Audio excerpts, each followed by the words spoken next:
Alhamdulillah alladzi bi ni'matihi tatimmus shalihat wa ashhadu an la ilaha illallah wahdahu la syarika lah wa ashhadu anna Muhammadan abduhu wa rasuluh.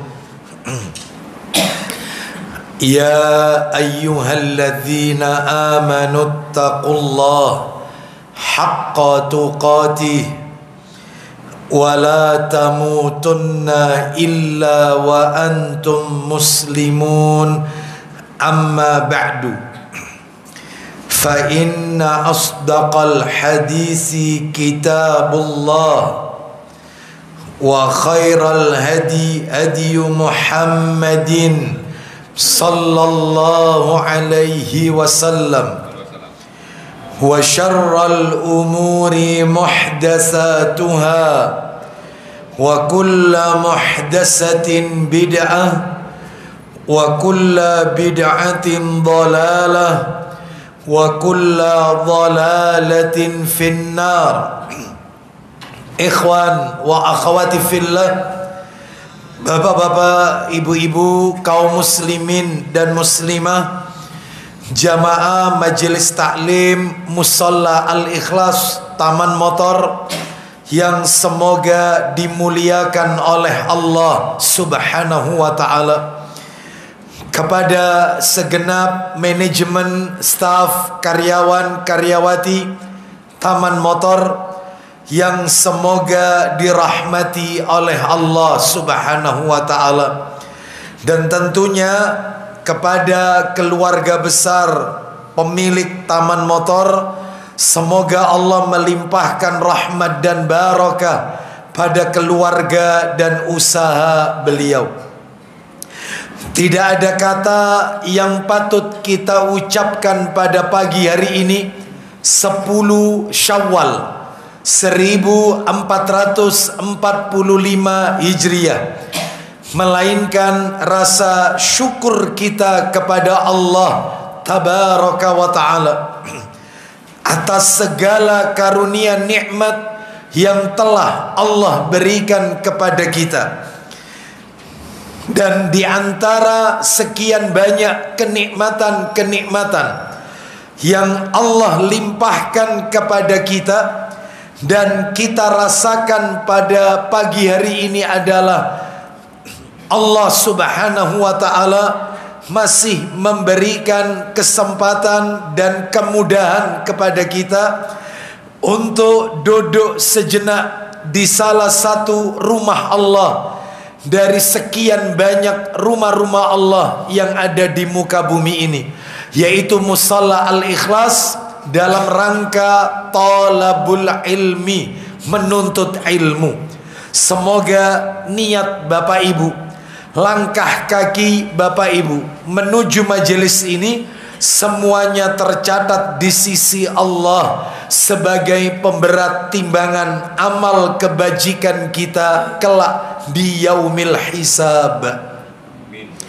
Bapak Ibu kaum muslimin dan muslimah rahimani wa rahimakumullah, pada pagi hari ini kita akan melanjutkan materi kajian rutin kita, di mana terakhir yang kita bahas pada bulan yang lalu, kita sudah sampai pada pembahasan 40 karakteristik mereka yang dicintai oleh Allah, golongan keempat, orang yang keempat. Siapa golongan yang keempat yang dicintai oleh Allah Subhanahu wa ta'ala ini?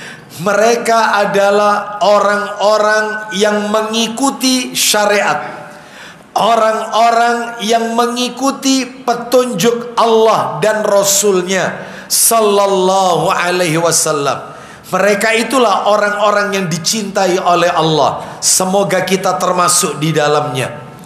Namun sebelum materi ini kita lanjutkan, berjalan lebih jauh, tentunya dari hati yang paling dalam saya mengucapkan kepada seluruh para jamaah, taqabbalallahu minna wa minkum. Semoga Allah menerima amalan kami dan amalan kalian. Dan semoga Ramadan kemarin yang telah berlalu kelak di hari kiamat menjadi saksi di hadapan Allah atas amal-amal saleh yang kita lakukan di dalam bulan Ramadan tersebut. Dan mudah-mudahan seluruh amal kebajikan yang kita lakukan pada bulan Ramadan kemarin menjadi penyebab diampuninya dosa-dosa yang pernah kita lakukan. Sebagaimana Allah berfirman, innal hasanati yudhibnas sayyiat. Sesungguhnya kebajikan-kebajikan, perbuatan-perbuatan yang baik itu dapat menghapus kesalahan dosa yang pernah kita lakukan. Makanya seluruh amal kebaikan kita di bulan Ramadan kemarin, seperti sholat tarawih, witir, sodako, memberi buka puasa bagi mereka yang berpuasa, lalu kemudian membaca Al-Quran dan yang lain-lainnya, qiyamul lail, mudah-mudahan itu menjadi penyebab diampuni semua dosa-dosa kita. Bahkan Rasulullah sallallahu alaihi wasallam dalam riwayat Muslim, beliau juga pernah bersabda, as-salawatul khamsu wal jum'atu ilal jum'ati wa ramadhanu ila ramadhana mukaffiratun ma bainahunna idajtunibatil kabair. Kata Nabi, solat yang 5 waktu, maksudnya solat ke solat, subuh ke zuhur, zuhur ke asar, asar ke maghrib, maghrib ke isya, kembali lagi ke subuh, begitu seterusnya. Jumat ke Jumat, Jumat pekan ini dengan Jumat pekan depan, Jumat pekan depan dengan Jumat pekan berikutnya, terus begitu. Dan Ramadan yang satu ke Ramadan berikutnya, Ramadan tahun ini dengan Ramadan tahun berikutnya adalah sebagai peluntur penghapus dosa selama dia meninggalkan dosa-dosa besar, kata Nabi SAW. Ini menunjukkan kepada kita seluruh amal kebajikan adalah sebagai peluntur dosa. Mudah-mudahan Ramadan kemarin bukanlah Ramadan yang terakhir bagi kita. Semoga Allah masih memberikan kesempatan untuk beramal di bulan Ramadan di masa-masa yang akan datang. Bapak Ibu kaum muslimin dan muslimah rahimani wa rahimakumullah. Kita lanjutkan materi kita, golongan keempat, mereka yang dicintai oleh Allah Subhanahu wa taala. Siapa itu?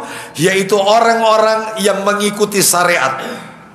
Bagi Bapak Ibu yang punya bukunya, itu ada di halaman 65. Bapak Ibu sekalian, orang-orang yang mengikuti petunjuk Allah dan Rasul sallallahu alaihi wasallam. Baik, mana dalilnya? Mana dalilnya yang menunjukkan orang-orang yang mengikuti jejak petunjuk Allah dan Rasulnya sallallahu alaihi wasallam, maka dia akan dicintai oleh Allah Subhanahu wa taala. Dalilnya masih mencatat waktu itu surat apa? Surat Ali Imran ayatnya 31. Betul ya? Kan sampai di situ kemarin kan? Iya kan? Sampai di situ ya. Ali Imran ayatnya 31. Ini kajian bulan Maret apa Februari itu? Maret ya? Maret. Ya baik. Kajian bulan Maret, yaitu di surat yang ketiga Ali Imran ayatnya ayat 31. Dalil ini menunjukkan kepada kita bahwasanya jika kita mengikuti Rasulullah sallallahu alaihi wasallam, maka kita akan dicintai oleh Allah azza wa jalla. Kita dengarkan ayatnya, siap dibantu terjemahannya. Allah berfirman, Ali Imran ayat 31. Qul in kuntum tuhibbuna Allah fattabi'uni yuhibbukumullah wa yaghfir lakum dhunubakum wallahu ghafurur rahim. Silakan terjemahannya, baca. Katakanlah Muhammad. Iya. Jika kamu benar-benar mencintai Allah, iya, ikutilah aku. Jelas sekali dalilnya, ikuti aku. Aku di sini Maksudnya adalah baginda Rasul sallallahu alaihi wasallam. Kalau mengikuti beliau sallallahu alaihi wasallam, maka silakan. Niscaya Allah mengasihi dan mengampuni dosa-dosamu. Niscaya Allah akan mencintai kalian, dan selain mencintai kalian, menghapus dosa kalian. Lanjut. Allah Maha Pengampun lagi Maha Penyayang. Jadi Bapak Ibu sekalian, dalil ini mengandung 4 pelajaran. Dalil ini mengandung 4 pelajaran. Jadi Ali Imran ayat 31 itu mengandung 4 pelajaran. Sedikitnya ya, sedikitnya mengandung 4 pelajaran. Kalau dibahas tuntas atau mungkin lebih diperdalam lagi, tentunya banyak pelajaran yang terkandung dalam ayat ini. Minimal 4. Mudah-mudahan yang sedikit ini mewakili dari sekian yang banyak pelajaran-pelajaran yang lain. Apa itu 4 pelajaran? Yang sudah kita bahas baru 2 poin. Itu pun poin kedua belum tuntas. Yang pertama pelajarannya dari ayat ini, Ali Imran 31, adalah mencintai Allah itu butuh bukti, Bapak Ibu. Orang itu kalau mencintai Allah butuh bukti, bukan sekadar klaim pengakuan saja. Nggak boleh. Cinta itu butuh pembuktian, bukan sekedar klaim saya mencintai Allah. Buktine opo? Nah itu harus ditanyakan. Sebab banyak orang mengaku mencintai Allah, tapi belum tentu Allah mencintai dirinya. Belum tentu. Makanya yang terpenting dalam hidup ini dicintai Allah, bukan mencintai Allah. Bukan. Kalau mencintai Allah, banyak orang mengklaim mencintai Allah. Masalahnya Allah cinta enggak sama dirimu? Itu yang jadi masalah. Oleh karena itu, kalau mencintai Allah ya jangan sekedar pengakuan, tapi harus dibuktikan. Nah, karena pengakuan tanpa bukti seperti cinta yang bertepuk sebelah tangan. Nah, seperti itu. Lah, salah satu bukti kalau mencintai Allah ada di ayat itu tadi yang dibaca Pak Didi tadi. Apa buktinya kalau benar-benar dia mencintai Allah? Dengan ittiba, dengan muttaba'atur Rasul, mengikuti Rasul sallallahu alaihi wasallam, meneladani Rasul Muhammad sallallahu alaihi wasallam. Yaitu buktinya. Sebab banyak kan sekarang ini yang mengaku mencintai Allah, ternyata ibadahnya tidak mencocoki sunnah suri tauladan Rasulullah sallallahu alaihi wasallam. Jadi cuman modal cinta kepada Allah, tapi zikirnya, sholatnya, puasanya, zakatnya, zikirnya, semuanya tidak mengikuti, ibadahnya tidak mengikuti Rasulullah sallallahu alaihi wasallam. Maka ini tentunya cintanya cuman sekedar klaim atau pengakuan. Baik, ini yang pertama. Yang kedua. Lah, kemarin kalau tidak salah bulan Maret itu sampai di sini, tapi belum tuntas. Apa itu yang kedua? Pelajaran yang kedua dari ayat ini adalah makna mengikuti Rasulullah sallallahu alaihi wasallam itu ada 7, Bapak Ibu. Minimal 7. Jadi yang disebut dengan ikutilah aku dalam ayat tadi, yang kita dengarkan terjemahannya. Coba diulang lagi terjemahannya Pak Didi. Ya, surat Ali Imran tadi ayat 31-nya diulang lagi. Ya, silakan. Katakanlah Muhammad. Iya. Jika kamu benar-benar mencintai Allah. Jika kalian benar-benar mencintai Allah, syaratnya apa Pak Didi? Ikutilah aku. Stop. Ikuti aku. Yang dimaksud mengikuti aku, mengikuti Rasul. Lah, makna mengikuti Rasul itu minimal 7 yang perlu Bapak Ibu ketahui.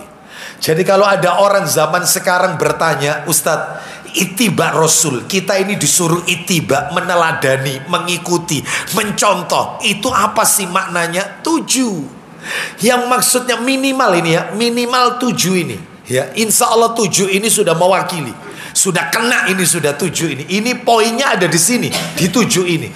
Ustadz, kalau dikurangi 1 belum ittiba, belum. Ya, Ustadz, salah satu ditinggalkan, belum mencintai Allah karena Anda belum sempurna mengikuti Rasul. Berarti 7-7-nya dalam diri seseorang harus melekat pada orang itu. Oh iya, 7 ini harus ada pada diri seorang muslim, baru bisa dikatakan ittiba. Kalau sudah ittiba Rasul, maka Allah akan mencintai kalian. Nah itu intinya. Kalau enggak, ya enggak bisa. 7 syarat ini minimal loh ini, tapi minimal. Saya ambil yang minimesnya saja, yang kecil saja. Kalau kita bicara yang lebih luas, panjang ya. Apa itu 7 hal yang sudah kita bahas waktu itu? 2. Ya betul ya, 2. Berarti kurang 5 hari ini. Lah supaya enak nyatetnya atau panjenengan supaya nggak bingung, saya sebutkan 7 ini A, B, C, D, E, F, G gitu aja supaya enak belajarnya, supaya nggak bingung. Jadi yang kita bahas itu baru B, A dan B. Apa itu yang A? Ini sekedar mereview dulu. Yang A adalah mengagungkan dan menghormati Nabi, mengagungkan dan menghormati Rasulullah Sallallahu Alaihi Wasallam. Waktu itu sudah saya jelaskan, yang namanya mengagungkan dan menghormati Rasulullah Sallallahu Alaihi Wasallam itu modelnya 2. Yang pertama ketika Nabi masih hidup, yang kedua ketika Nabi telah wafat. Ketika Nabi masih hidup, ya, maka cara mengagungkan menghormati Nabi caranya ada 2. Ketika Nabi masih hidup loh, ini caranya 2. Yang pertama mengagungkan menghormati fisik Rasulullah SAW. Contoh-contohnya waktu itu sudah saya sampaikan. Fisik Nabi, seperti Nabi kalau meludah, ludahnya Nabi dijadikan rebutan oleh para sahabat. Bahkan Nabi kalau berwudhu, sisa air wudhu Nabi dijadikan rebutan. Nabi kalau meludah, ludah Nabi diusapkan ke tubuh para sahabat. Ini ludahnya Rasul. Ya, ludahnya Rasul, ya, bukan ludahnya ketika pelantikan untuk jadi apa itu? Itu ya, terus pakai diludahi kan gitu ya? Ada enggak? Ya, viral kan itu? Nah, itu saya enggak sebut ya, Anda tahulah. Jadi pelantikan untuk menjadi apa gitu ya? Apa titik-titik gitu ya? Yang jelas itu 6 huruf ya. Ya, 6 huruf ya. Silakan dipikir sendiri, 6 huruf. Jadi kalau kepingin dilantik untuk jadi 6 huruf itu pakai diludahi airnya. Ya ini ya. Seperti itu. Ini bukan ya. Ini ludahnya Rasul sallallahu alaihi wasallam. Ya, bahkan keringatnya Nabi itu pun dijadikan campuran air minuman oleh siapa? Ibunya Anas bin Malik radhiyallahu anhu. Ya, siapa namanya? Ummu Sulaim radhiyallahu anha.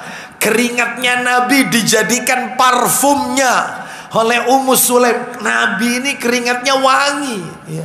Seperti itu keringatnya Abu Aslam, innalillah wa inna ilaihi rajiun ya. Jadi beda, ini mengagungkan fisik Nabi ya. Terus dan seterusnya ya. Baik, adapun ketika Nabi telah wafat, cara model yang kedua, maksud saya model yang kedua ketika Nabi masih hidup dulu. Ketika Nabi masih hidup, yang pertama diagungkan fisiknya, yang kedua diagungkan, dihormati sunnahnya. Seperti itu para sahabat, mereka adalah orang yang berada di barisan terdepan untuk mengagungkan sunnah Nabi. Yang Nabi lakukan, itu yang dilakukan oleh para sahabat. Seperti itu. Nah, mereka para sahabat. Baik. Adapun ketika Nabi telah wafat, maka caranya cuma 1.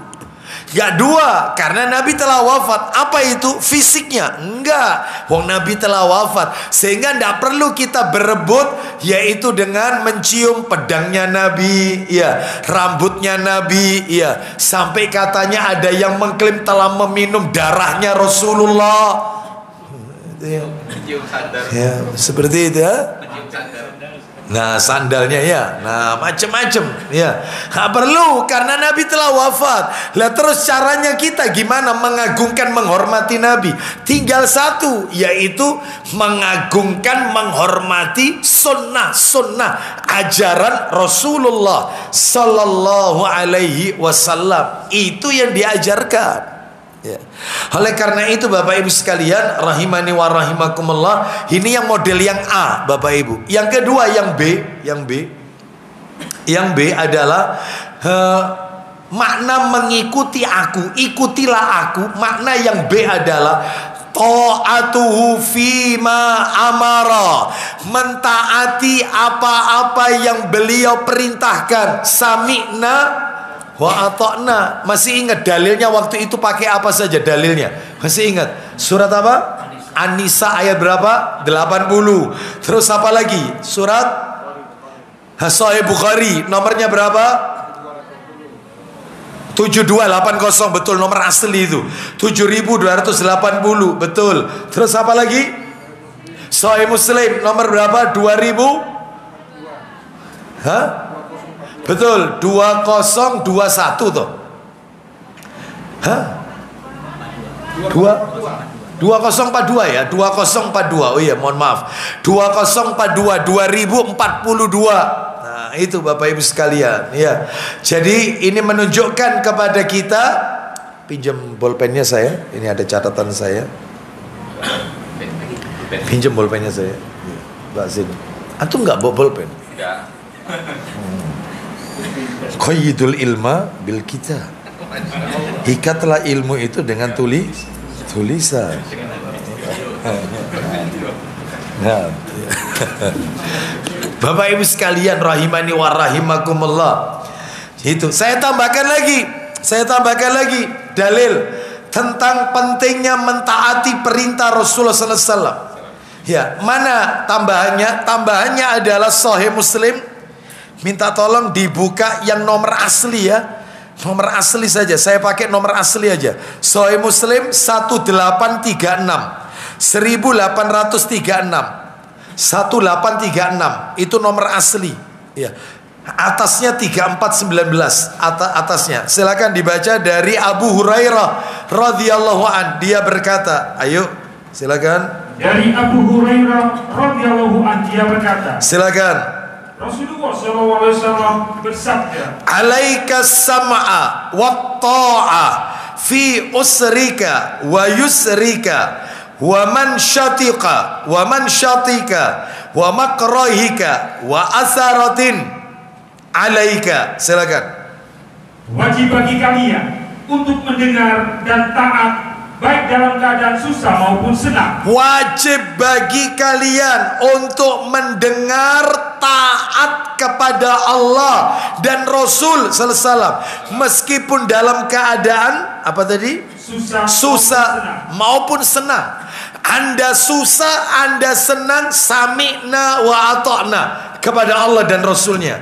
Terus lanjut. Dalam perkara yang disukai dan dibenci, meskipun perkara itu Anda tidak sukai atau Anda sukai, tetap sami'na wa ata'na. Lanjut.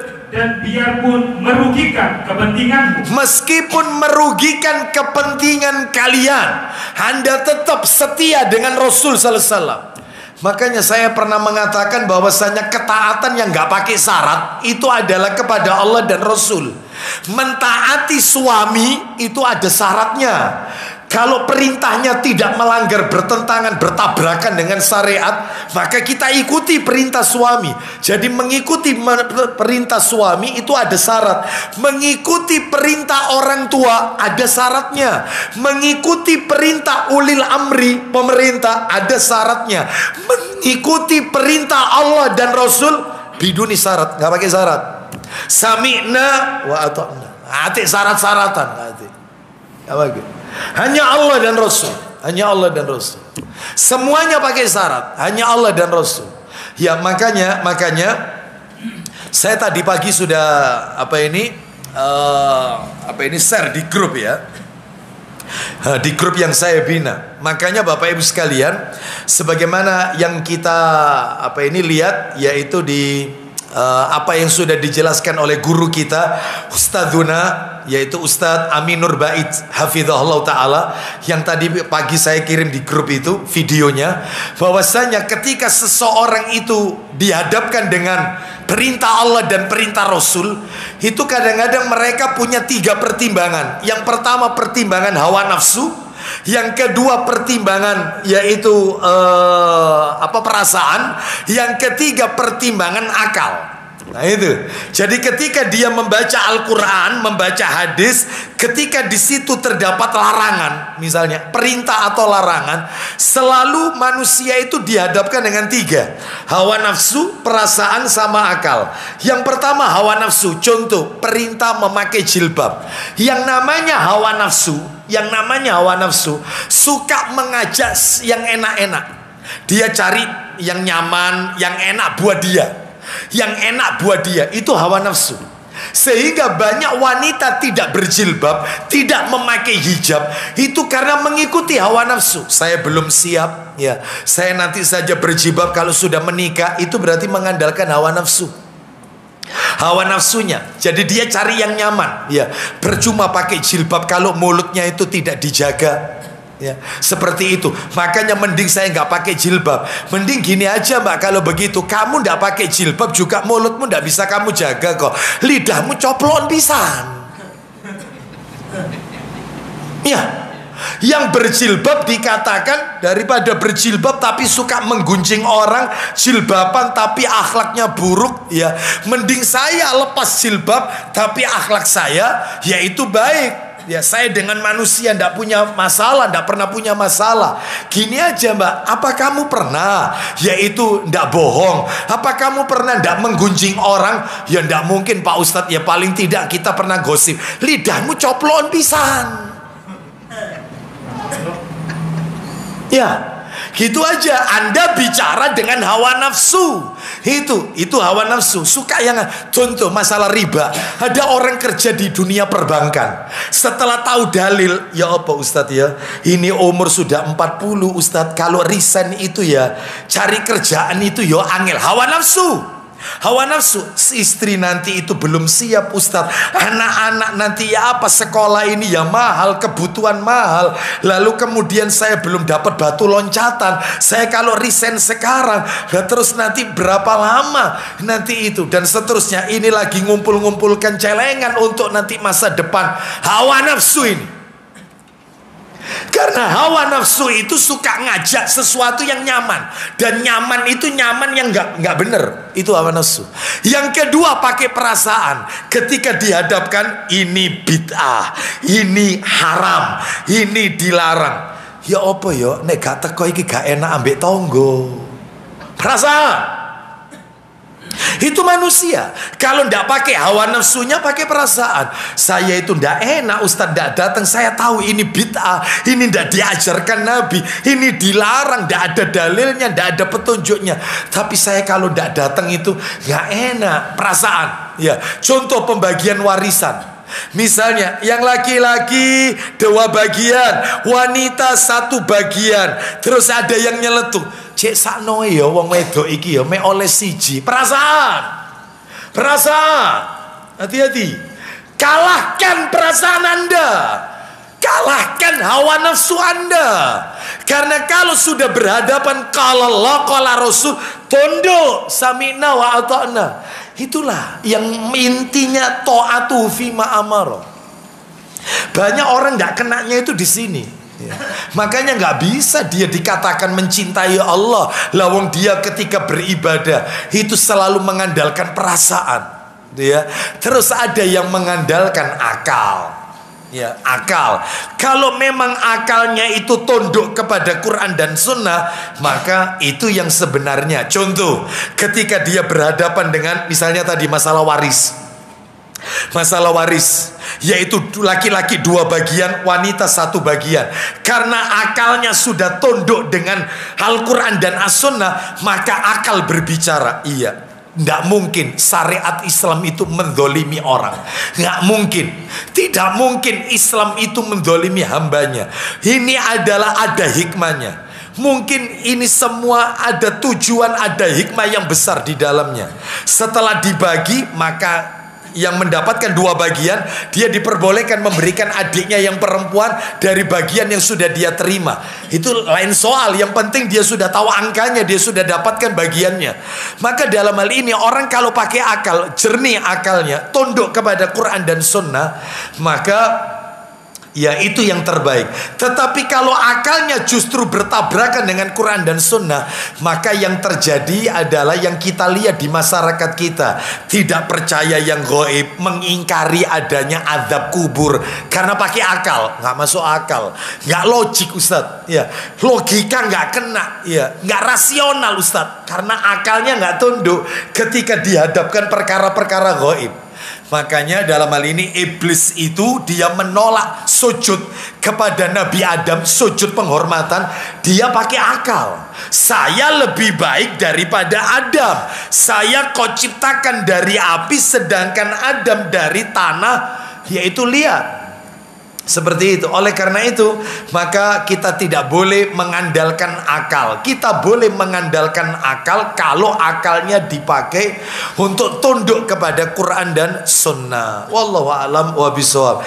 Makanya Bapak Ibu sekalian, perasaan, hawa nafsu, ya akal ini semuanya harus tunduk. Dan biasanya orang itu kalau sudah salah satu dominan, hawa nafsu yang dominan, perasaan sama akal ditinggalkan. Kalau yang dominan itu perasaan, hawa nafsu sama akalnya ditinggalkan. Maka kalau akal yang lebih dominan, maksud saya ini akal yang ngikuti Quran dan Sunnah ya, tunduk kepada Quran dan Sunnah, maka hawa nafsu, perasaan ditinggalkan. Enggak, salah ini ya. Seperti itu. Yang benar itu ini ya.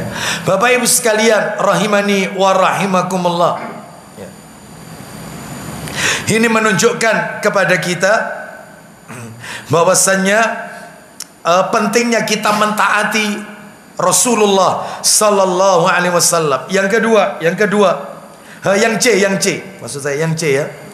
Yang C, makna mengikuti Rasul Sallallahu Alaihi Wasallam. Lah ini yang C hari ini tambahannya. Yang C, tasdiquhu fima akhbara. Wajib membenarkan semua berita yang Nabi sampaikan. Sami'na wa ata'na. Mana dalilnya wajib membenarkan semua yang Nabi sampaikan ya, yang Nabi khobarkan ya, baik itu khobar, berita-berita yang Nabi sampaikan sebelum Nabi diutus, seperti kisah-kisah pada zaman yang lampau sebelum Nabi diutus, ataupun berita-berita yang Nabi sampaikan ketika Nabi sudah diutus ya, atau berita-berita yang akan terjadi di akhir zaman. 3 berita ini wajib kita benarkan. Kan berita itu ada 3.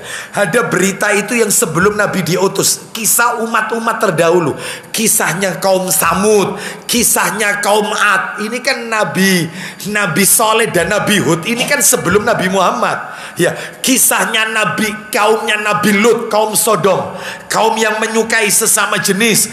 Kisahnya yaitu Nabi Nuh alaihissalam, kisahnya Nabi Yusuf, kisahnya Isa, kisah Musa yang ada dalam Al-Quran. Sami'na wa ata'na, jangan diingkari.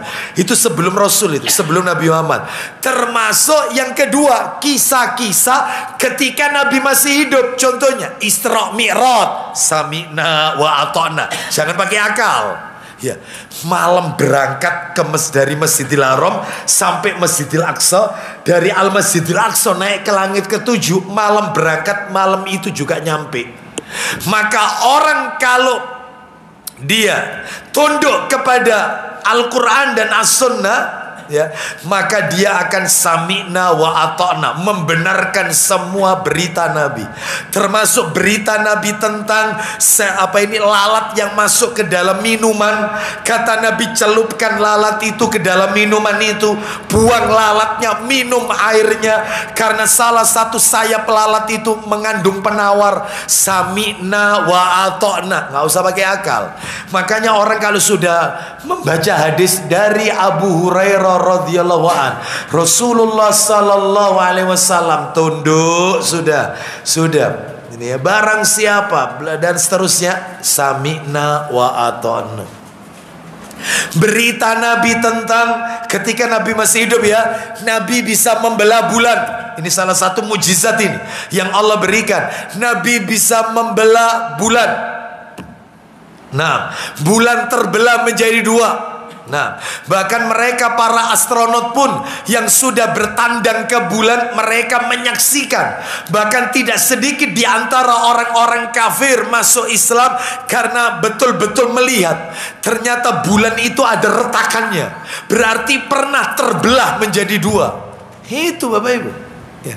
Berita tentang dada Nabi dibelah. Nabi itu dibelah 2 kali dadanya. Dibelah oleh malaikat Jibril atas perintah Allah untuk disucikan hati beliau. Yang pertama ketika beliau masih kecil, yang kedua ketika mau berangkat Isra Mi'raj dibelah. Dan katanya Anas bin Malik, aku melihat yaitu belahan bekas jahitan di dada beliau itu. Anas melihat langsung. Jadi ini bukan fiktif, bukan mimpi, betul-betul dibelah oleh Jibril. Dikeluarkan hati yang suci, dibersihkan untuk lebih suci lagi dengan air Zam-Zam. Itu kan riwayatnya Muslim. Sami'na wa ata'na. Ini sikap kita begitu harusnya. Bukan menolak hadis, menentang hadis, bukan. Kok gak masuk akal sih ngaji kok isine gak rasional kabeh. Itu ya. Itu Bapak Ibu. Jadi kalau gitu Ustaz, agama ini doktrin. Iya, agama ini doktrin. Sami'na wa ata'na. Ya, baik. Jadi ini tasdiqu dan berita-berita yang nomor 3, berita yang terjadi di masa yang akan datang, seperti berita Nabi tentang Isa akan turun. Ya, nanti di Menara Putih Masjid Damaskus, Syria, yaitu turunnya menjelang waktu subuh. Lalu Dajjal akan keluar, Imam Mahdi akan keluar. Jadi 3 ini hidupnya satu zaman. Nabi Isa, Imam Mahdi, dan Dajjal. Ini hidup satu zaman, akan keluar. Ya'juj Ma'juj akan keluar. Ini berita gaib yang terjadi di masa yang akan datang. Sami'na wa ata'na. Assalamualaikum warahmatullahi wabarakatuh. Jadi begitu Bapak Ibu sekalian ya, sikap kaum muslimin tasdiquhu fima akhbara ya.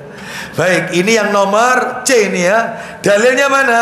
Dalilnya bisa kita lihat dalilnya di dalam surat Al-An'am, surat yang ke-6 ayat 50. Kita lihat surat nomor 6 Al-An'am ayatnya 50. Al-An'am ayat 50, Allah Ta'ala berfirman, Qul la aqulu lakum 'indi khazainullahi wa la a'lamu al-ghaiba wa la aqulu lakum inni malak in attabi'u illa ma yuha ilayya qul hal yastawi al-a'ma wal basir afala tatafakkarun. Silakan. Katakanlah Muhammad, Iya. aku tidak mengatakan kepadamu bahwa perbendaharaan Allah ada padaku. Jadi maksudnya ayat ini, katakan Muhammad kepada mereka, kaummu. Katakan Muhammad kepada kaummu. Apa itu? 1, ulang lagi Pak Didi. Aku tidak mengatakan kepadamu bahwa perbendaharaan Allah ada padaku. Aku tidak mengatakan kepada kalian bahwa perbendaharaan Allah itu ada padaku. Yang kedua, katakan kepada kaummu. Apa itu yang kedua? Dan tidak pula aku mengetahui yang gaib. Katakan kepada mereka, aku tidak tahu yang gaib. Loh, Nabi loh ini nggak tahu yang gaib. Kalau Nabi mengetahui yang gaib, maka tentunya ketika berperang Nabi tidak terluka. Jelaslah. Iya.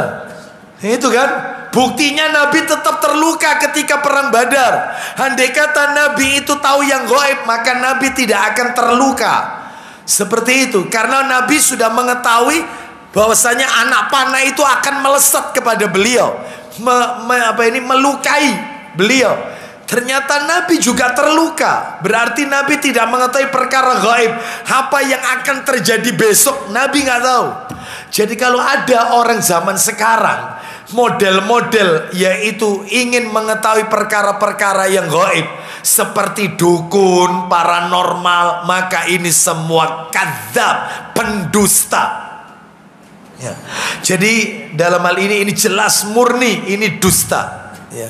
Jadi apa itu istilahnya? Istilahnya weruh sadurunge winara. Tahu sebelum terjadi. Nah, ini tidak benar ini ya. Nabi saja tidak tahu apa yang akan menimpa beliau. Lanjut. Yang nomor 3, katakan kepada kaummu, silakan. Dan tidak pula aku mengatakan kepadamu bahwa aku seorang malaikat. Aku ini bukan malaikat. Sampaikan kepada kaummu, umatmu, aku ini bukan malaikat, tetapi lah ini poinnya di sini. Silakan. Aku tidak mengikuti kecuali apa yang diwahyukan kepadaku. Berarti kalau begitu kesimpulannya yang Nabi ucapkan itu wahyu dari Allah Azza wa Jalla. Makanya Nabi pernah mengetahui siksa kubur. Nabi kan pernah melewati 2 pekuburan. Kata Nabi, yaitu hadani rajulani yu'adzabani fi quburihima adzaban syadidan fi dzambin hayyinin. 2 orang yang ada dalam kuburan ini sedang disiksa oleh Allah dengan siksa yang sangat keras atas dosa yang mereka anggap sepele. Nabi kok weruh, Ustaz? Yang ngasih tahu adalah Allah. Ini perkara gaib, yang tahu hanya Allah. Kok bisa tahu Nabi kita tentang surga? Nabi kok tahu tentang neraka? Allah. Tidaklah Nabi mengucapkan sesuatu, wa ma yantiqu anil hawa in huwa illa yuha. Ya. Apa ini? Wa ma yantiqu anil hawa in huwa ila wahyu yuha. Tidaklah Nabi itu mengucapkan sesuatu kecuali apa yang beliau ucapkan itu berdasarkan wahyu dari Allah Azza wa Jalla. Jadi nggak mungkin Nabi itu beropini, Nabi itu ngarang-ngarang perkara gaib, mustahil. Makanya ucapan Nabi itu adalah wahyu. Sehingga saya seringkali mengatakan, silakan Bapak Ibu, ucapan semua manusia di muka bumi ini silakan boleh Anda tolak. Hatta ucapannya Ustadz, hatta ucapannya Habib, hatta ucapannya Kiai, Anda boleh tolak. Satu orang yang ucapannya tidak boleh Anda tolak, cuman satu tok, nggak boleh ditolak. Rasul Sallallahu Alaihi Wasallam nggak boleh Anda tolak. Ucapannya Kiai, Habib, Gus, Ustadz boleh Anda tolak selama bertentangan dengan Al-Quran dan Sunnah. Tapi ucapan Rasul SAW tidak boleh kita tolak. Sami'na wa ta'na, yaitu yang namanya mengikuti Rasul. Ya, itu yang namanya mengikuti Rasul. Ya, maka kalau mengikuti seperti ini kan masih ada sisa berikutnya ya. Kan ada 7 makna mengikuti Rasul itu kan 7. Kita baru jelaskan kan sampai poin yang C kan. Sampai poin C. Maka kalau 7-7-nya dilakukan, ya Allah akan mencintai kita. Mudah-mudahan kita termasuk di dalamnya. Ya, baik. Kita lanjutkan. Sekarang yang nomor D, yang D, poin D. Tapi sebelum D, untuk lebih menekankan lagi, memperjelas, coba saya tambahkan dalil satu lagi. Tadi kan Al-An'am 50, surat nomor 6 ayat 50. Saya tambahkan satu lagi hadis Abu Dawud. Minta tolong dibuka Abu Dawudnya jilid 2 nomor 3646, 3646, 3646. Silakan. 3646.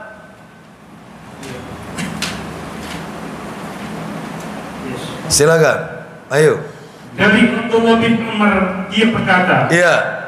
sesungguhnya aku telah menulis segala sesuatu yang aku dengar dari Rasulullah SAW untuk kemudian aku hafal. Baik, Abdullah bin Amr bin Al-As radhiyallahu anhuma, beliau ini juru tulisnya Nabi sallallahu alaihi wasallam. Semua yang Nabi ucapkan ditulis, semua yang Nabi lakukan ditulis untuk dihafal, untuk dilakukan. Selanjutnya teruskan. Namun banyak dari kaum Quraisy yang melarangku. Terus. Mereka berkata, Iya. apakah kamu akan menulis segala sesuatu yang kamu dengar dari Rasulullah SAW? Jadi orang-orang kafir Quraisy, orang-orang Quraisy ngasih syubhat sama Abdullah bin Amr bin Al-As radhiyallahu anhu. Ya, masa semua harus kau tulis? Itu kalau bahasa kita lah. Mosok kabeh ditulis. Ya. Bukankah nabimu itu manusia biasa yang bisa jadi dia berkata dalam keadaan marah, bisa jadi berkata dalam keadaan senang. Masa semua harus ditulis? Ya, berarti ngasih subhat ini. Akhirnya apa itu? Silakan. Sedangkan beliau sendiri adalah manusia biasa yang bisa saja berbicara dalam keadaan senang dan marah. Loh, ya kan, ngasih subhat. Lalu apa yang terjadi? Silakan. Sehingga aku berhenti menulisnya. Aku berhenti nggak nulis lagi. Lanjut. Lalu hal tersebut aku adukan kepada Rasulullah. Terus? Beliau kemudian memberikan isyarat dengan jarinya yang menuju ke mulut beliau. Jari telunjuk beliau diarahkan ke mulut beliau sambil Nabi bersabda, "Uktub fawalladhi nafsi biyadi ma yakhruju minhu illal haqq."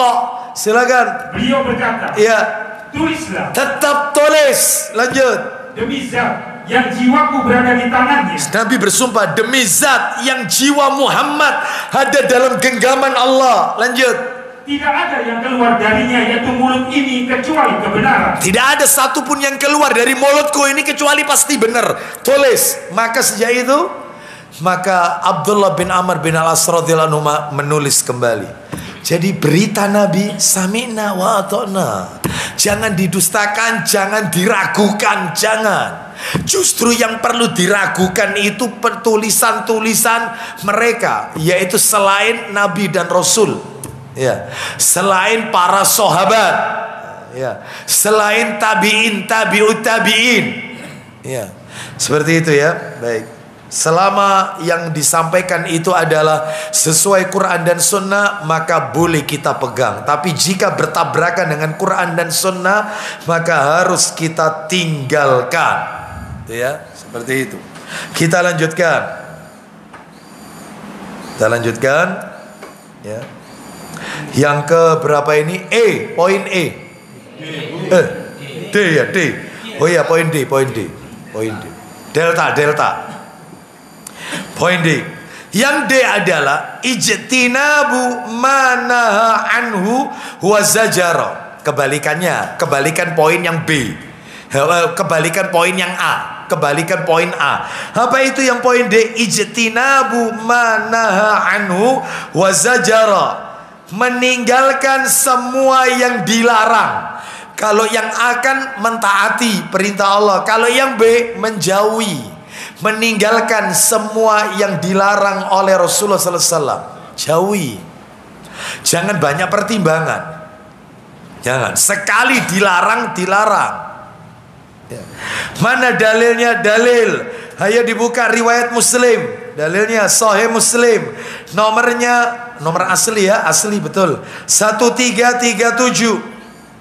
1337 Muslim 1337.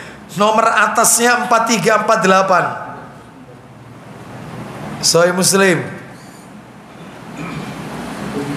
1337, nomor atasnya 4348. Ya, ayo disilakan. Dari mana? Ya, Abu Hurairah radhiyallahu an. Silakan. Dari Abu Hurairah radhiyallahu an, ia bercerita bahwa dia mendengar Rasulullah SAW bersabda. Rasulullah sallallahu alaihi wasallam bersabda, "Manahaitukum anhu." Sebentar. "Manahaitukum anhu fajtanibuhu wa ma amartukum bihi faf'alu minhu mastata'tum." Silakan. Apa yang telah aku larang untukmu, maka jauhilah. Nah, apa yang aku larang, jauhi. Tidak ada dispensasinya ini, nggak ada. Lanjut. Dan apa yang kuperintahkan kepadamu, maka kerjakanlah dengan sekuat tenaga kalian. Loh, apa yang aku perintah, kerjakan semampu kalian. Makanya Bapak Ibu, saya pernah mengatakan kan, melaksanakan menjauhi larangan itu lebih berat daripada melaksanakan perintah. Kenapa? Kalau melaksanakan perintah ada dispensasi ketika mengerjakannya. Ada sesuai kemampuan. Perintah itu disesuaikan kemampuan. Orang diperintahkan sholat. Sholat itu perintah sesuai kemampuan.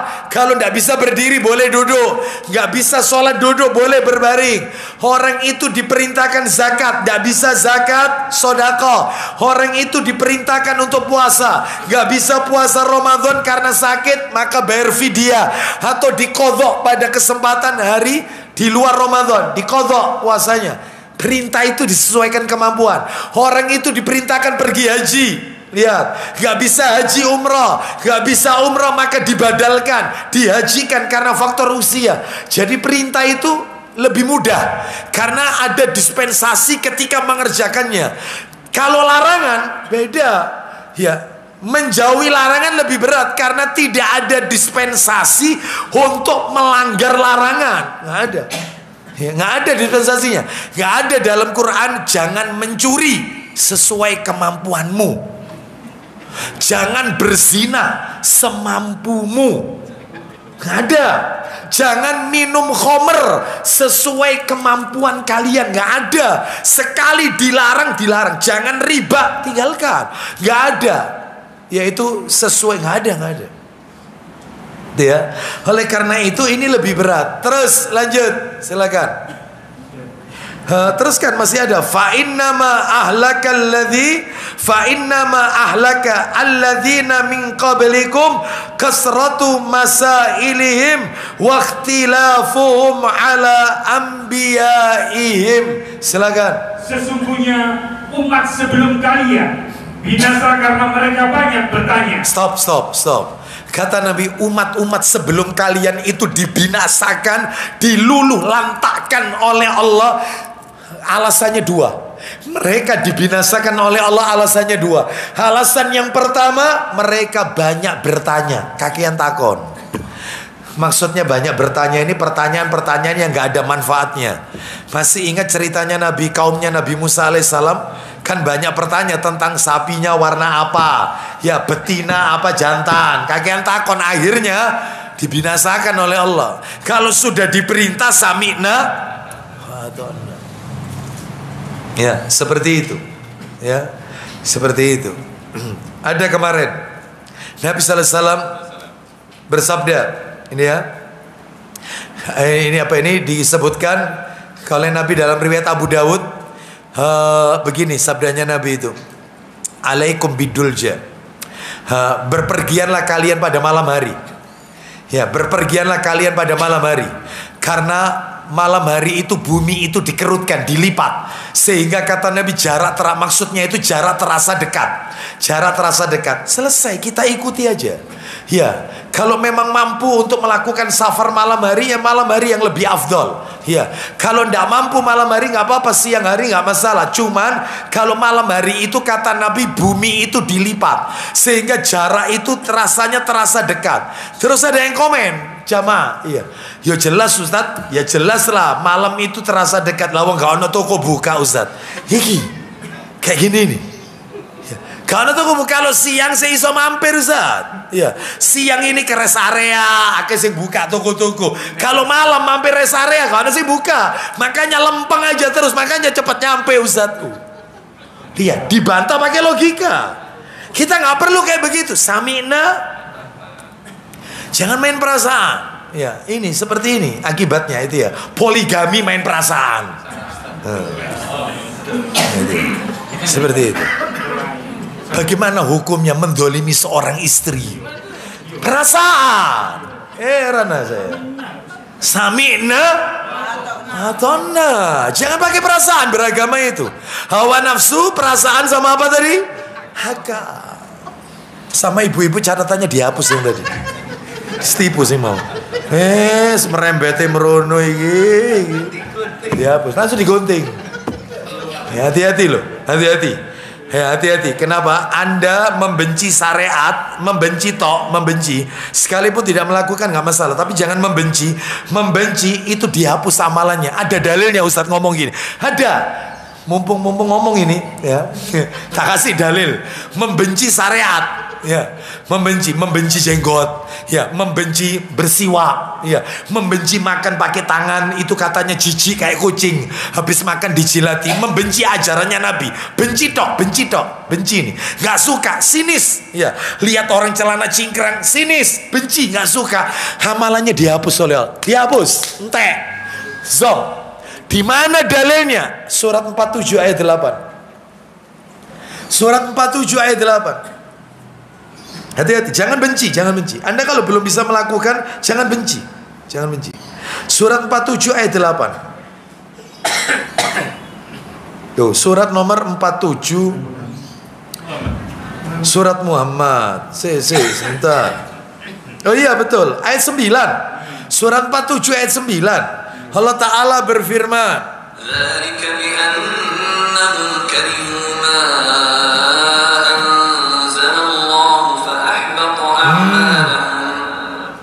silakan. Yang demikian itu adalah karena sesungguhnya mereka benci kepada apa yang diturunkan Allah, yaitu Al-Quran. Lalu Allah menghapuskan pahala-pahala amal-amal mereka. Allah menghapus segala amal mereka, dihapus. Ya, hati-hati, jangan sinis lihat orang berjenggot, jangan sinis lihat wanita bercadar. Wah, iki wis cadaran ngene, sing teko cadaran tok ngene wis ono Wahabi nus mulai ya itu kan gitu. Jangan, hati-hati tak kasih lagi supaya tambah kereng ya. Ayat 28 suratnya sama ya, suratnya sama, surat Muhammad ayat 28, surat Muhammad ayat 28. Tadi kan ayat 9, ini ayat 28. Allah berfirman,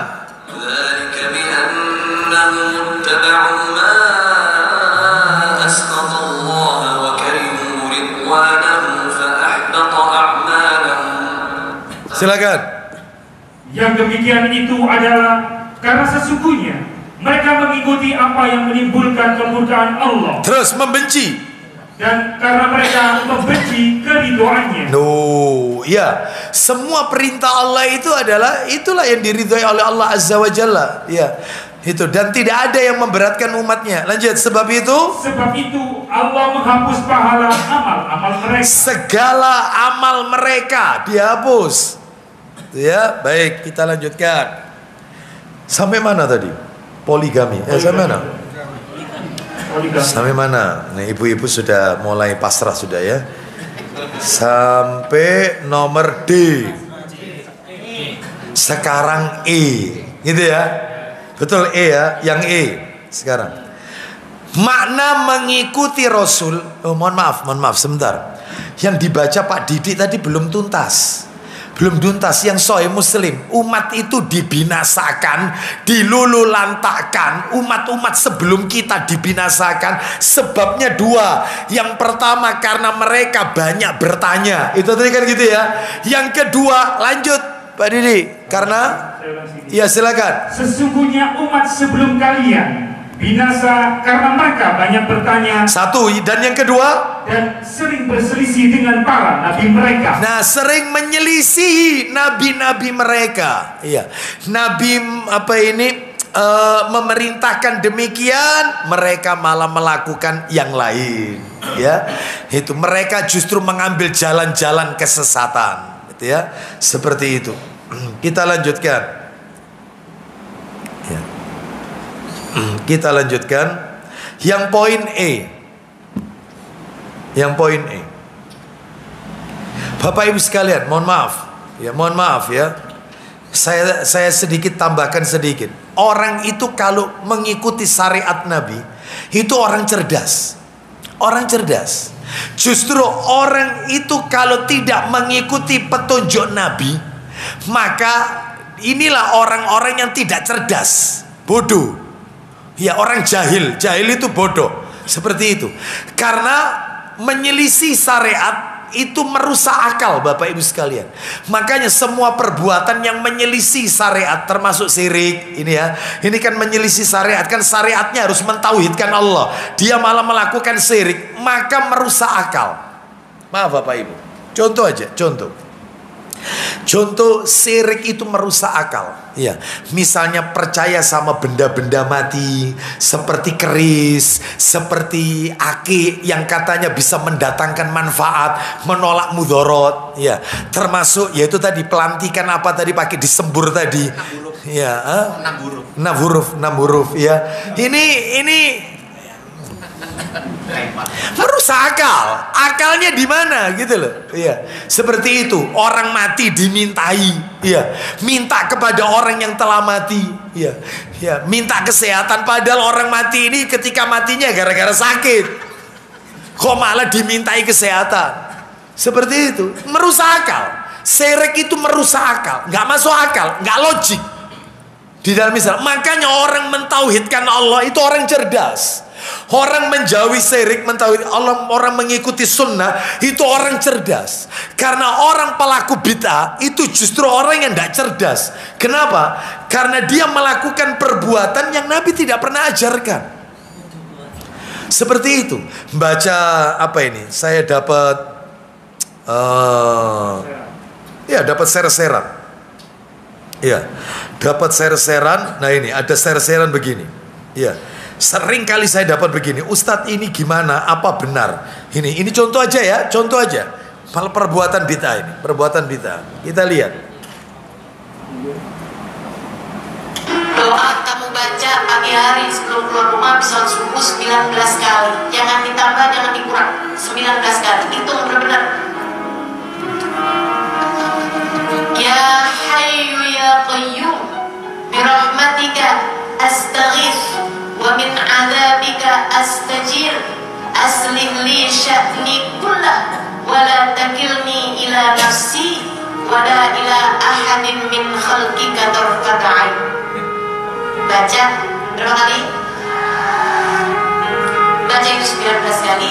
Insyaallah sepanjang hari itu Allah Subhanahu wa taala akan menjaga jauh dari dosa-dosa. Baik. Pertanyaannya, dalilnya di mana? Terus kenapa mesti 19? Bilangannya di situ. Terus kalau tadi dikatakan Allah akan menjagamu, mencukupi dirimu, maka ada dalilnya yang sahih. Orang kalau keluar rumah, maka cukup dia membaca Bismillahi tawakkaltu 'alallah la haula wala quwata illa billah. Cukup di situ, jangan ditambahi. Illa billah itu kata Nabi, akan ada penyeru dari langit yang mengatakan faqad hudita wa kufita wa wukita. Engkau akan diberi petunjuk, rizkimu dicukupi, dan engkau akan terpelihara dari gangguan syaitan. Lu jelas. Kenapa nggak pakai yang jelas-jelas saja? Ini, iya, kata tambah pinter, tambah bodoh. Itu ikuti tuntunan Nabi, pinter itu. Ya, jangan ngikuti menyimpang dari Nabi Sallallahu Alaihi Wasallam. Seperti itu ya. Baik. Yang tidak terima dengan kata-kata saya, duduk sama saya. Ya, seperti itu. Kita lanjutkan. Ini yang nomor berapa ini? Soalnya ini semakin tambah berkeringat tambah garang ini soalnya. Ya, tambah panas tambah garang ini. Jangan dipasang asli Mas Dodi, jangan dipasang. Saya nggak setuju. Supaya tambah garang tambah. Sekarang nomor berapa? Yang tadi sudah tak kasih dalil belum? Oh sudah kan? Sudah. Poin E sekarang. Yang poin E adalah anla ya'budallaha illa bima syara'a. Ya. Anla ya'budallaha illa bima syara'a. Yang artinya tidak beribadah kepada Allah kecuali dengan yang telah Nabi syariatkan. Ya.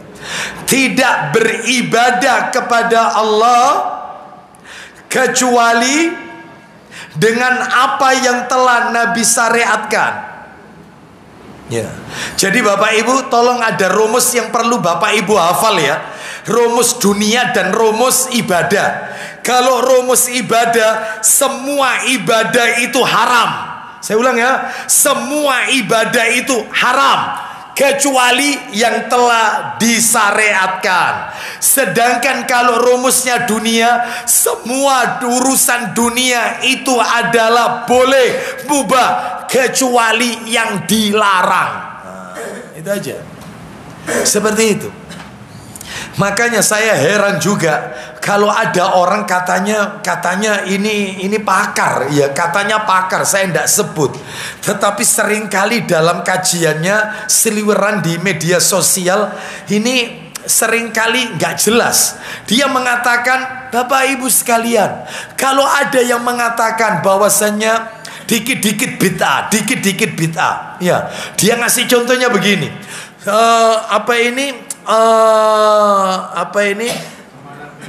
Zakat profesi di zaman Nabi ada tidak? Ya, yaitu nggak ada, maka ini bid'ah, zakat profesi. Nah, terus kemudian zakat pakai beras di zaman Nabi ada enggak? Ya. Apakah ada di zaman Nabi itu beras? Nggak ada. Di zaman Nabi itu kurma. Berarti zakat beras itu bid'ah. Ya. Terus ke macam-macam. Ini salah memahaminya. Ya, salah itu. Sampai kemudian dia mengatakan sekujur tubuhmu ini juga bid'ah. Ujung rambut sampai ujung kakimu ini semuanya bid'ah. Itu Ustaz Ali Asud gitu. Iya. Itu ya. Jadi salah. Iya. Katanya wong cerdas. Iya. Bid'ah itu dalam urusan ibadah. Terus ada lagi yang mengatakan itu mereka itu Wahabi itu, Wahabi itu suka menyesatkan, membid'ah-bid'ahkan. Ziarah kubur nggak boleh. Siapa bilang nggak boleh? Boleh ziarah kubur. Sunnah ziarah kubur itu. Yang dilarang itu adalah satu, menetapkan waktu-waktu tertentu ziarah kubur. Yang kedua, minta kepada orang yang telah mati atau menjadikan orang yang telah mati itu sebagai media wasilah, perantara. Yang ketiga, harus baca Quran. Dan itu yang dilarang. Ziarah kuburnya boleh. Wong Nabi menyuruh kita kok. Kata Nabi, nahaitukum an ziyaratil kubur fazuruha. Dulu aku melarang kalian ziarah kubur, sekarang kalian pergilah ziarah kubur. Kenapa? Karena ziarah kubur itu dapat melembutkan hati, mengingatkan perkara akhirat, meneteskan air mata. Loh, bisa meredam dosa, menjadi rem dari maksiat yang kita lakukan karena mengingat kematian. Oh, itu boleh. Jadi mereka ini salah, ya salah. Ya, nggak boleh baca solawat. Ya, sederek Wahabi ini ngelarang solawat, mau solawat. Siapa yang melarang? Ya, siapa? Yang dilarang itu adalah baca solawat yang lafadznya tidak Nabi ajarkan. Contohnya solawat naria, solawat munjiah, solawat macam-macam. Ya, seperti itu. Ini nggak ada tuh. Terus bilangan tertentu, baca solawat 4444 kali maka akan mimpi ketemu Rasulullah. Itu kalau baca solawat. Nah, siapa yang ngajarkan begini? Silakan malam Jumat baca solawat. Wong Nabi ngajarkan kok.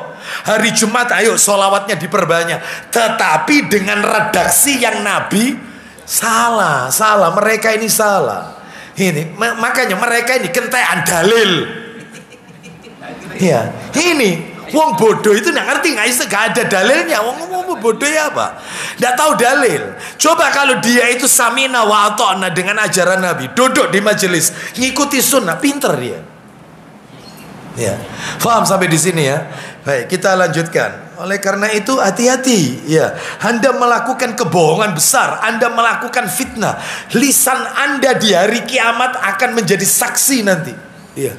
Maka dalam hal ini ada pengadilannya Allah. Jangan suka mencela dan seterusnya, yaitu Rasulullah SAW, atau sedikit-sedikit mengatakan Salafi Wahabi dan seterusnya.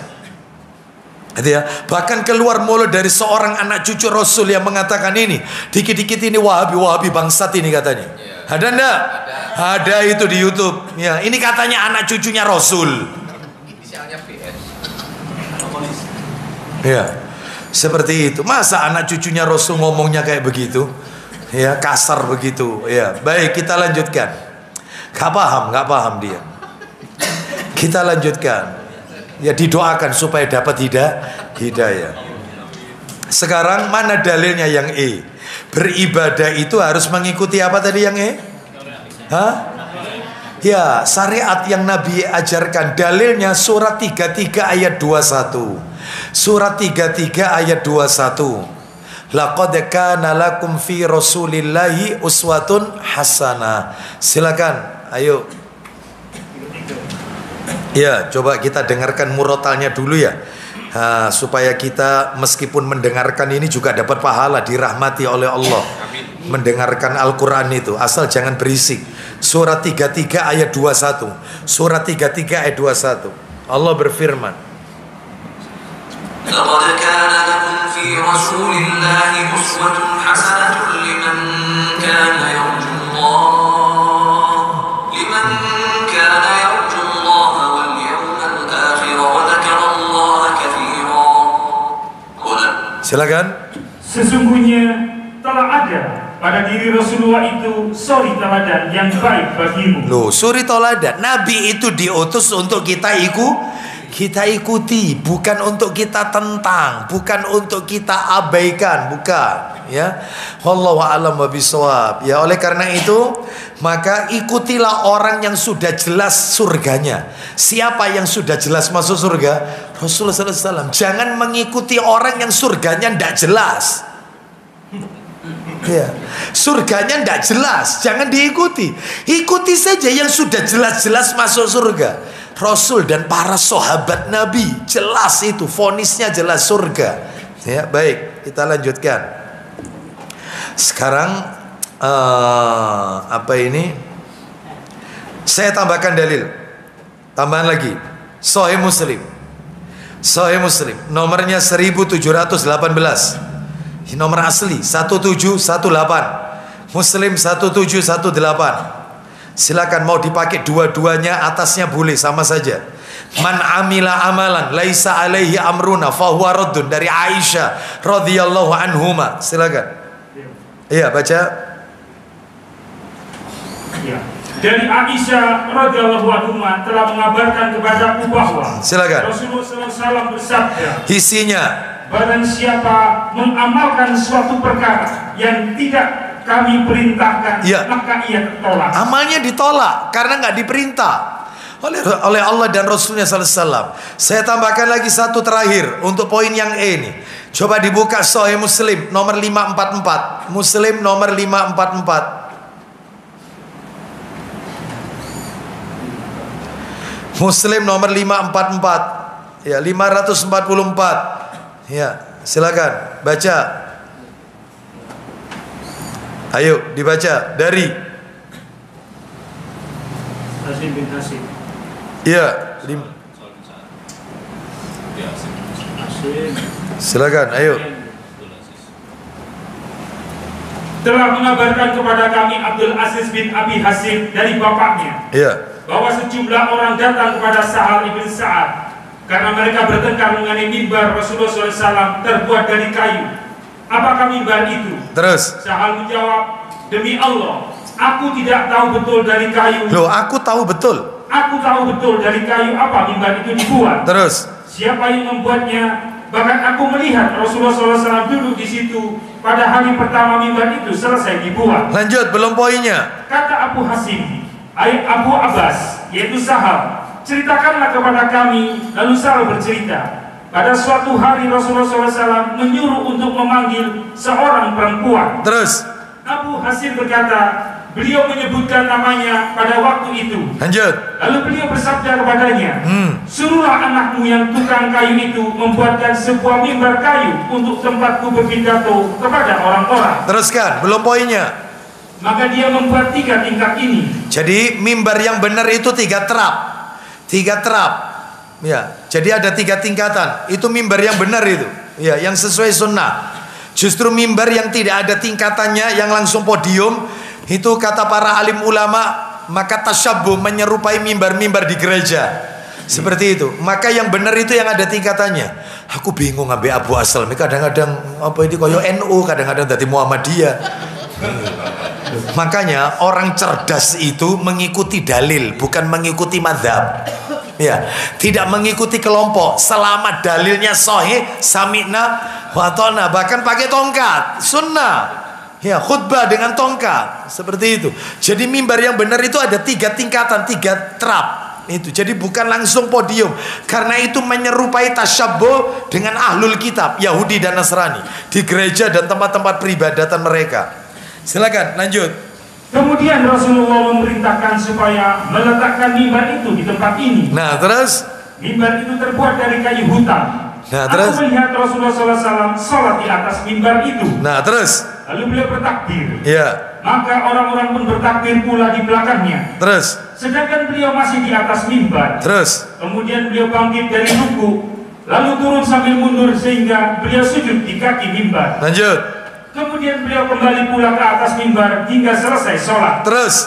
Sesudah itu beliau menghadap kepada orang-orang lalu bersabda. Jadi Nabi itu ketika sholat pada saat sujud itu di atas mimbar. Setelah itu bangkit rokaat kedua, Nabi mundur. Sehingga ketika rokaat kedua sujudnya Nabi itu di kaki mimbar di bawah. Berarti tidak di mimbar lagi. Bisa dibayangin ya. Jadi rokaat pertama Nabi sholat itu di atas mimbar. Semua orang pada lihat. Semua orang pada lihat Nabi sujud di atas mimbar. Ketika rokaat kedua Nabi mundur, turun dari mimbar. Lalu kemudian sujud, rukuk sujud itu di bawah, tidak di mimbar. Setelah salam Nabi bersabda kepada orang banyak. Apa kata Nabi? Silakan. Sesudah itu beliau menghadap kepada orang-orang lalu bersabda. Silakan. Wahai sekalian manusia, aku melakukan ini. Aku melakukan ini supaya kalian semua mengikutiku. Terus. Dan supaya kalian belajar dari cara sholatku. Loh, aku melakukan ini. Lihat sholatku gimana, rukukku, sujudku, supaya kalian tahu bagaimana caranya aku sholat. Itu jadi sengaja sholatnya Nabi itu di tempat yang agak tinggi supaya orang-orang pada tahu bagaimana cara sholatnya Nabi. Shollu kama ra'aitumuni usalli, sholatlah kalian sebagaimana kalian melihat aku sholat. Loh itu berarti kalau begitu intinya dari masalah ini, ibadah itu harus ngikuti Nabi. Salah satunya sholat ini. Haji ngikuti Nabi. Apa kata Nabi? Khudhu anni manasikakum, ambillah dari manasik hajiku. Jadi kalau kalian ingin haji, ambillah manasik hajiku. Itu jadi semua ibadah ngikuti petunjuk Nabi. Jangan mengada-ada, jangan ditambah, jangan dikurangi. Jangan berinovasi dalam beribadah. Ya seperti itu. Berinovasilah masalah dunia nggak apa-apa, tapi dalam urusan ibadah jangan. Ya ikut aja. Pak Bu maaf, jujur ya, jujur. Mulai pagi sampai pagi lagi 24 jam. Banyak loh sunnah Nabi yang tidak kita jalankan. Banyak sunnah Nabi. Mulai bangun tidur, Nabi bangun tidur itu sambil mengusap kantuk dengan 2 tangannya begini Nabi, atau dengan 2 jarinya begini. Ya, bukan begini bangun tidur. Aku gak taklim itu. Bangun tidur terus gak taklim itu. Ya. Orang yang taklim bangun tidur atau begini. Sudah, lalu kemudian wudhu dulu. Nabi ajarkan bangun tidur ada doanya, mau tidur ada doanya, mau wudhu ya baca bismillah, setelah wudhu ada doanya, setelah itu kemudian sholat ya, setelah itu kemudian sholat subuh berjamaah, kemudian sholat sunnah isyraq, sebelum subuh ada qobliyah subuh, setelah itu sholat duha, setelah sholat duha kemudian banyak, belum bersiwak, belum macam-macam ya, makan tangan kanan, masuk masjid kaki kanan, keluar masjid kaki kiri, menyisiri rambut, dimulai rambut sebelah kanan, itu 24 jam, ribuan sunnah Nabi. Itu pun sedikit baru yang kita lakukan. Lawong yang banyak sejarah kita lakukan kok pakai ditambah-tambahi gitu loh. Gak usah, yang banyak itu loh. Ya, belum tentu kita lakukan lah kok nambah-nambahi. Iya, ditambah-tambahi. Oleh karena itu maka cukup dengan ngikuti sunnah Nabi sudah cukup. Ya, baik kita lanjutkan. Sekarang poin berikutnya F. Saya tutup sampai G ya. Poin F sekarang F. Berarti 2F ini, 2F. Tidak boleh mendahulukan perkataan siapapun di atas perkataan Nabi. Ini mulai. Tidak boleh mendahulukan perkataan siapapun di atas perkataan Nabi. Dikasih qala Rasul, dibantah menurut kiai saya. Iya, menurut kiai saya tahu Pak Ustadz, itu memang sabda Nabi. Menurut Kanjeng Rasul memang betul, hadisnya sahih, kula ngertos. Tapi katanya Pak Yai saya masih kalah. Kata bapak saya, ya, kata ustadz saya, ya. Jadi tidak mendahulukan perkataan siapapun di atas perkataan Rasul, perkataan Nabi Sallallahu Alaihi Wasallam. Mana dalilnya? Wah, ancamannya luar biasa. Surat 49, ayo dibuka. Surat 49, surat Al-Hujurat 49, ayatnya ayat 2. Surat 49 ayat 2, Allah Ta'ala berfirman. Surat 49 ayat 2, Allah berfirman, يا أيها الذين آمنوا لا ترفعوا أصواتكم فوق صوت النبي ولا تجهروا له بالقول كجهر بعضكم لبعض أن تحبط أعمالكم وأنتم لا تشعرون. Silakan. Hai orang-orang yang beriman, Ya. Janganlah kamu meninggikan suaramu melebihi suara Nabi. Jangan meninggikan suara kalian melebihi suaranya Nabi. Nggak boleh. Terus. Dan janganlah kamu berkata kepadanya dengan suara yang keras. Nggak boleh ngomong sama Nabi itu suara keras. Lanjut. Sebagaimana kerasnya suara sebagian kamu terhadap sebagian yang lain. Lanjut. Supaya tidak hapus pahala amalanmu. Sedangkan kamu tidak menyadari. Loh, nggak boleh bicara melebihi bicaranya Nabi. Loh, maksudnya kaitannya sama yang tadi kita tulis, tidak mendahulukan perkataan. Sabar, nanti saya sebutkan maknanya ayat ini apa. Jadi di dalam ayat ini dijelaskan, Bapak Ibu, saya ulang ya terjemahannya. Saya ulang, perhatikan baik-baik. Ayat ini menjelaskan, hai orang-orang yang beriman, janganlah kamu meninggikan suaramu melebihi suara Nabi. Dan janganlah kamu berkata kepada Nabi dengan suara yang keras, sebagaimana kerasnya suara sebagian kamu terhadap sebagian yang lain, supaya tidak terhapus pahala amalmu, sedangkan kamu tidak menyadarinya. Jadi kalau ngomong sama Nabi nggak boleh dengan suara keras. Pak, Bu, saya jelaskan. Ayat ini maknanya apa? Sekarang penjelasannya. Ayat ini turun, ada ceritanya. Ceritanya, coba Pak Didik minta tolong Sahih Bukhari nomor asli. Nomor 4846. 4846. 4846. 4846. Begini, sebelum Pak Didi baca, saya bacakan dulu. Ceritanya begini. Dari Anas bin Malik radhiyallahu an. Ya, betul, dari Anas. 4846, betul ya? Ya. Silakan dibaca. Silakan, langsung aja, langsung. Dari Anas bin Malik radhiyallahu an, bahwa Nabi sallallahu alaihi wasallam mencari Thabit bin Qais. Ya, terus. Lalu seorang berkata, "Ya Rasulullah, ya, aku tahu keberadaannya dia." Aku tahu keberadaan Thabit bin Qais. Tolong diingat-ingat ya nama orang ini, Thabit bin Qais. Nama lengkapnya Thabit bin Qais bin Syammas al-Ghazraj. Ya, itu nama lengkapnya, dari suku Ghazraj. Thabit bin Qais. Anda ingat-ingat nama orang ini. Lanjut teruskan. Lalu dia mendatanginya dan ditemuinya sedang duduk di rumahnya dalam keadaan menundukkan kepalanya. Jadi dia ini menundukkan kepala. Terus kemudian orang itu berkata kepadanya, "Ada apa denganmu?" Ada apa denganmu? Kau ini kenapa kok seperti ini? Lanjut. Thabit menjawab, "Sungguh jelek ia," yaitu Thabit. Terus, "Ia telah mengangkat suaranya melebihi suara Nabi sallallahu alaihi wasallam." jadi katanya Thabit celaka. Sungguh jelek diriku ini, Thabit ini. Dia nyebut dirinya sendiri. Thabit ini orang jelek. Thabit ini telah celaka. Kenapa? Karena aku kalau ngomong sama Nabi, nadaku keras. suaraku keras. Aku ini dihapus amalanku karena ayat ini batoron. Yang ngomong bicara keras melebihi suara Nabi, amalannya terhapus, sedangkan dia tidak sadar kalau amalannya terhapus. Makanya dia sendiri menyendiri di rumah. Seperti dia sedih ayat ini turun, seakan-akan ayat ini mengingatkan dia. Ya, apa ini ngasih nasihat kepada dia. Karena dia kalau ngomong sama Nabi ini keras. Kenapa kok keras? Nah ini sebelum Pak Didi melanjutkan. Ini ternyata Bapak Ibu, sahabat yang mulia ini, Tsabit bin Qais ini, beliau ini adalah seorang sahabat yang suaranya keras ketika bicara. Ya, kenapa? Karena ternyata beliau ini kurang dalam hal pendengaran. Kurang.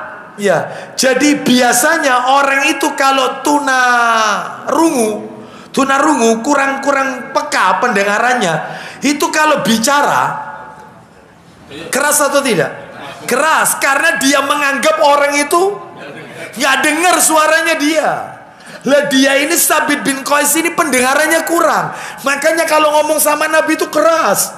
Karena dia merasa Nabi nggak dengar suaranya, padahal wong liya wis ya sudah terasa keras itu ya. Seperti itu. Ya orang lain juga merasa bahwa terganggu karena dia keras ya. Dan ini kebiasaan orang-orang yang pendengarannya terganggu, yaitu berbicara suara keras. Ya mungkin ketika dia bicara dia kurang mendengar suaranya sendiri. Dia tidak bisa dengar suaranya sendiri soalnya. Makanya ngomongnya keras. Lanjut, teruskan. Ya. Tsabit menjawab, sungguh jelek ia, yaitu Tsabit. Lanjut. Ia telah mengangkat suaranya melebihi suara Nabi Sallallahu Alaihi Wasallam. Lanjut.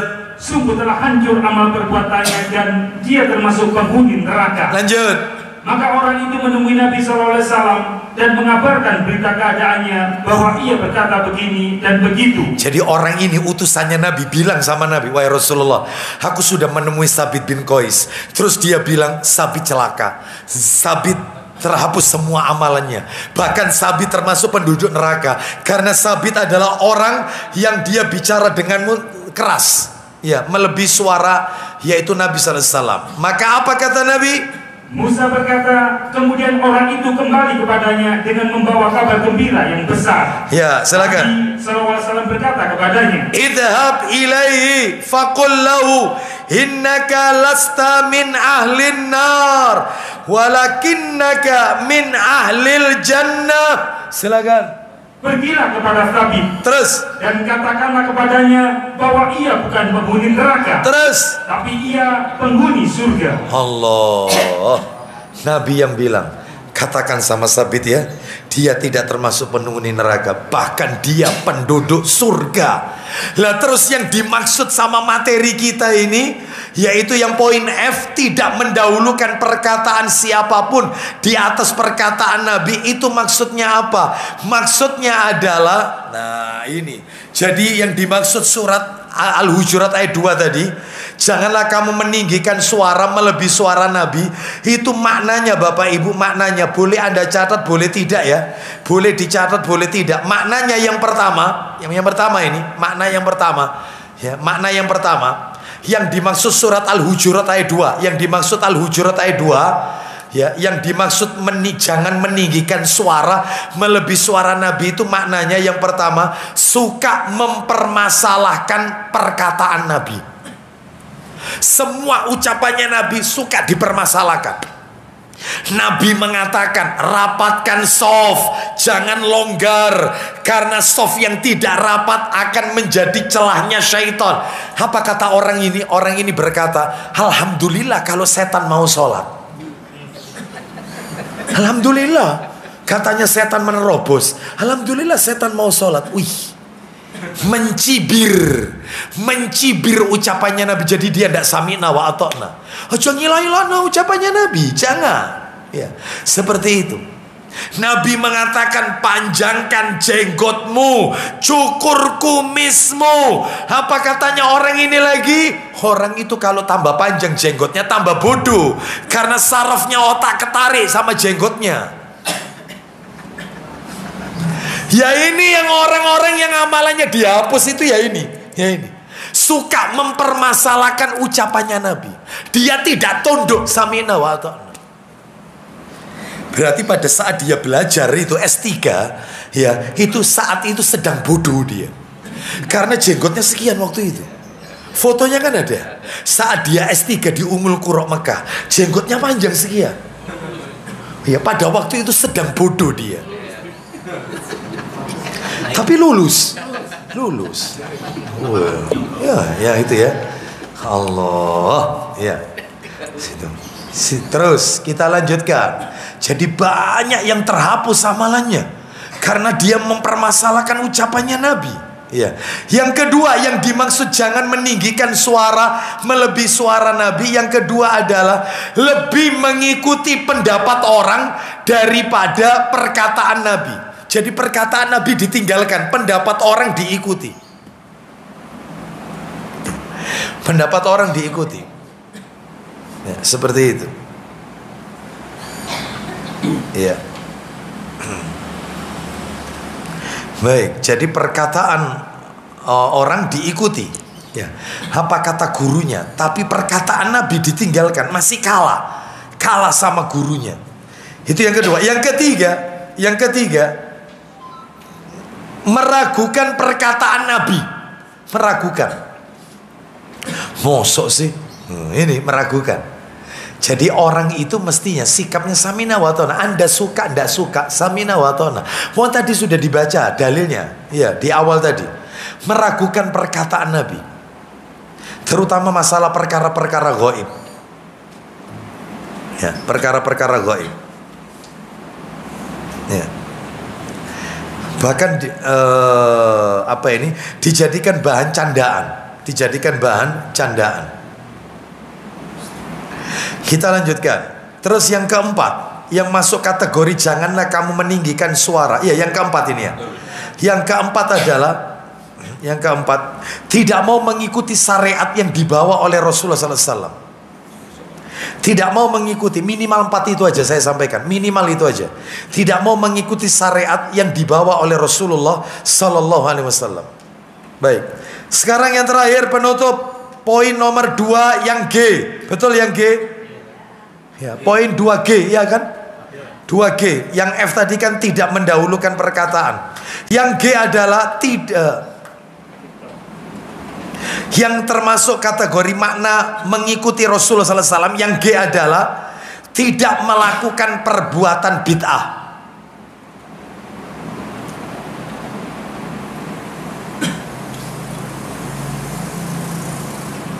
Tidak melakukan perbuatan bid'ah. Iya, jangan melakukan perbuatan bid'ah. Ya. Mana dalilnya? Dalil Sahih Targhib wa Tarhib, minta tolong jilid 6. Ya, kita tutup sampai di sini Bapak Ibu, ya. Karena waktunya. Ayo. Sahih Targhib wa Tarhib nomor 36, jilid 6 ya, jilid 6, 3624, 3624. 3624 jilid 6, 3624. Ayo cepat dikit. 3624. Tafadhol.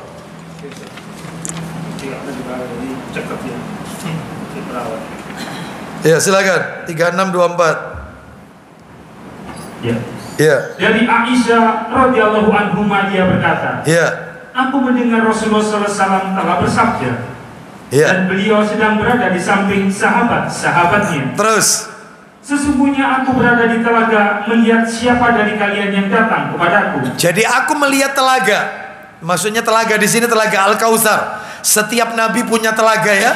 Setiap nabi punya telaga, dan telaga Nabi Muhammad sallallahu alaihi wasallam adalah telaga yang terbesar karena pengunjungnya paling banyak. Umat Nabi paling banyak. Jumlah cangkirnya kata Nabi di telaga itu, jumlah bejana cangkirnya melebihi daripada bintang-bintang yang ada di langit. Air telaga ini lebih putih daripada susu, lebih manis daripada madu. Dan letaknya di mana Ustaz? Telaga Al-Kautsar ini. Telaga Al-Kautsar ini letaknya di luar surga. Yang di situ ada rongga, yang rongga itu menghubungkan ke surga Allah Azza wa Jalla. Jadi posisinya itu di luar surga, bukan di dalam surga.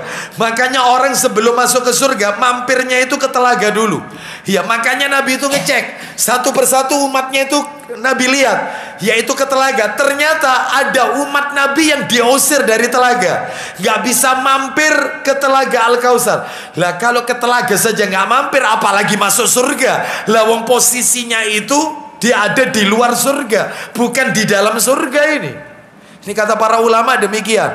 Dan dia memiliki rongga, yang rongga itu menghubungkan ke surga Allah Azza wa Jalla. Baik, terus ulang lagi dikit, mundur. Sesungguhnya aku berada di telaga melihat siapa dari kalian yang datang kepadaku. Ternyata ada yang diusir. Lanjut. Demi Allah, sungguh banyak orang yang tertahan tidak sampai kepadaku. Nah, tertahan, diusir. Terus. Maka aku berkata, ya, wahai Rabbku, wahai Rabbku. Nabi saking cintanya sama umatnya, apa kata Nabi? Mereka termasuk bagianku dan umatku. Mereka umatku, wahai Allah. Mereka ini umatku. Ya, lanjut teruskan. Maka Allah menjawab. Nah, ini Allah sendiri yang menjawab. Apa jawaban Allah Azza wa Jalla? Berarti ini ada diskusi. Silakan. Sungguh kamu tidak mengetahui apa yang mereka ada-adakan setelahmu. Setelah kau meninggal, kau nggak tahu yang mereka lakukan setelah kau wafat. Apa itu? Mereka terus berbalik darimu, yaitu berbuat kebid'ahan. Allah yang menjelaskan. Mereka melakukan bid'ah setelah engkau wafat. Mereka melakukan apa yang tidak engkau ajarkan, tidak engkau lakukan. Jelas ini. Jadi kalau Bapak Ibu pengen tahu orang-orang yang terusir dari telaga Al-Kautsar, itu 4 orang. Hanya 4 orang yang terusir. Bukunya ada. Jadi Bapak Ibu kalau misalnya ke Surabaya Utara, daerah KH Mas Mansur, di sana banyak toko kitab ya, toko buku. Anda beli buku, judulnya itu buku Arab itu yang sudah diterjemahkan bahasa Indonesia. Bukunya kecil agak memanjang, warnanya hijau. Judulnya itu orang-orang yang terusir dari telaga Al-Kautsar. Itu cuma 4 orang. 4 orang diusir. Gak bisa masuk ke telaga Al-Kautsar. Yang pertama pelaku bid'ah, yang kedua Qadariyah, yang ketiga Murji'ah. Qadariyah penolak takdir, gak percaya sama takdir. Murji'ah kelompok sesat yang punya akidah keyakinan orang beriman sama pelaku maksiat imannya sama. Iman tidak bisa bertambah, tidak bisa berkurang, yaitu Murji'ah. Yang nomor 4 adalah mereka, yaitu yang apa itu istilahnya ya, berkoalisi. Mereka yang mengikuti atau membenarkan pemimpin yang zalim, mentaati, berkoalisi, bekerja sama dengan pemimpin yang zalim. Dia tahu pemimpinnya melakukan kezaliman, maka dia pun ikut, yaitu membenarkan perbuatan, maka nggak dapat bau surga. Ya, termasuk pemimpin-pemimpin yang menzalimi rakyat dan mereka yang mengikuti pemimpin yang menzalimi rakyat tersebut. Ini nggak dapat bau surga. Mohon maaf, tidak bisa ke telaga Al-Kautsar. Wallahu a'lam bishawab. Ya, demikian yang bisa kami sampaikan. Semoga menjadi tambahan ilmu yang bermanfaat. Semoga Allah meridhoi amal ibadah kita. Kita masih ada 2 poin belum kelar ya, belum kelar. Insya Allah kita lanjutkan bulan depan jika Allah takdirkan kita bertemu kembali ya, di poin di Jumat yang keberapa berarti? Jumat ke-3 ya. Jumat yang ke-3 ini Jumat keberapa ini? 3 ya. Jumat ke-3 berarti poin nomor berapa nanti? Poin nomor 3 dan poin nomor 4 ya. Baik, insya Allah kita akhiri. Wassallallahu ala nabiyyina wa ala alihi washabihi wasallam. Subhanakallahumma wa bihamdika asyhadu an la ilaha illa anta astaghfiruka wa atubu ilaik. Wa akhiru da'wana anil hamdulillahi rabbil alamin. Assalamualaikum warahmatullahi wabarakatuh.